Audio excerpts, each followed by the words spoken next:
ফুলবাড়ী সীমান্তে বিজিবির মাদক বিরোধী অভিযান 2550 পিস ভারতীয় নেশাজাতীয় ট্যাবলেট উদ্ধার।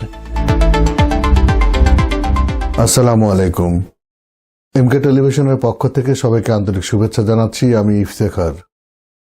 শুরুতেই শুনলেন সংবাদ শিরোনাম, এখন বিস্তারিত। দিনাজপুরের ফুলবাড়ী সীমান্ত এলাকায় অভিযান চালিয়ে 2550 পিস ভারতীয় নেশাজাতীয় ট্যাবলেট উদ্ধার করেছে বর্ডার গার্ড বাংলাদেশ বিজিবি।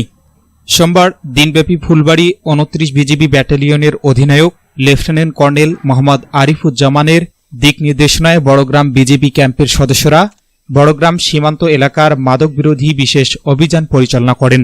অভিযানে এসব ভারতীয় নেশাজাতীয় ট্যাবলেট উদ্ধার করা হয়। উদ্ধারকৃত মাদকদ্রব্যের আনুমানিক সিজার মূল্য 2,04,000 টাকা। ফুলবাড়ী 29 বিজিবি ব্যাটালিয়নের অধিনায়ক লেফটেন্যান্ট কর্নেল মোহাম্মদ আরিফুজ্জামান জানান, দেশের বিভিন্ন সীমান্ত এলাকায় অবৈধ অনুপ্রবেশ ঠেকাতে বিজিবি ও বিজিবির নিজস্ব গোয়েন্দা সদস্যদের কঠোর নজরদারি জোরদার করা হয়েছে। একই সঙ্গে মাদক ও চোরাচালান বিরোধী অভিযান অব্যাহত রয়েছে। তিনি আরও বলেন, সীমান্ত এলাকায় মাদক ও চোরাচালান প্রতিরোধে বিজিবির অভিযান ভবিষ্যতেও চলমান থাকবে। পাশাপাশি এসব অপরাধের সঙ্গে জড়িতদের গ্রেপ্তারে প্রয়োজনীয় ব্যবস্থা গ্রহণ করা হবে।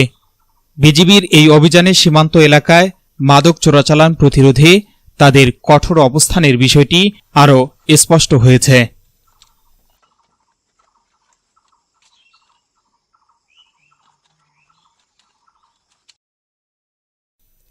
S Rahman, news desk, MK television.